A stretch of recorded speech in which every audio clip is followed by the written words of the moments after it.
ನಿಮ್ಮ ಮಗು ಹೈಟ್ ಬೆಳೀತಾ ಇಲ್ವಾ? ಬೇರೆ ಮಕ್ಕಳಿಗಿಂತ ಹೈಟ್ ಕಡಿಮೆ ಇದ್ದಾರಾ? ಮಕ್ಕಳ ಫೈನಲ್ ಹೈಟ್ ಯಾವ ಅಂಶಗಳ ಮೇಲೆ ಡಿಸೈಡ್ ಆಗುತ್ತೆ ತಿಳಿದುಕೊಳ್ಳೋಣ.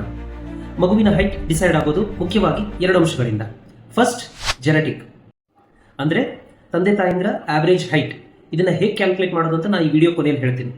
Second and most important, environmental factors. ನಿಮ್ಮ ಮಗುವಿನ ಆಹಾರದಲ್ಲಿ ಪ್ರೋಟೀನ್ಸ್, ವಿಟಮಿನ್ಸ್ ಹಾಗೂ ಮಿನರಲ್ಸ್ ಸರಿಯಾದ ಪ್ರಮಾಣದಲ್ಲಿದೆಯಾ ನೋಡ್ಕೊಳ್ಳಿ. ಮಗು ದಿನಕ್ಕೆ 8 ರಿಂದ 10 ಗಂಟೆಗಳ ಕಾಲ ಡಿಪೆಂಡಿಂಗ್ ಆನ್ ದ ಏಜ್ ನಿದ್ದೆ ಮಾಡ್ತಾ ಇದೆಯಾ ನೋಡ್ಕೊಳ್ಳಿ. ಬಿಕಾಸ್ ನಿದ್ದೆಲೇನೆ ಗ್ರೋತ್ ಹಾರ್ಮೋನ್ ಸೆಕ್ರೇಷನ್ ಜಾಸ್ತಿ ಆಗೋದು.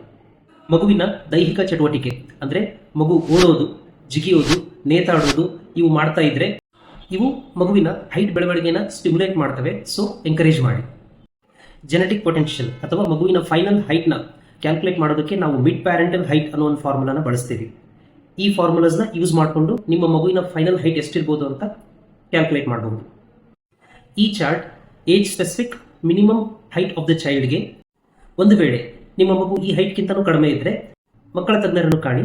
ಕೆಲವು ಸಲ ಎಂಡೋಕ್ರೈನಾಲಜಿಸ್ಟ್ ಒಪಿನಿಯನ್ ಕೂಡ ಬೇಕಾಗಬಹುದು.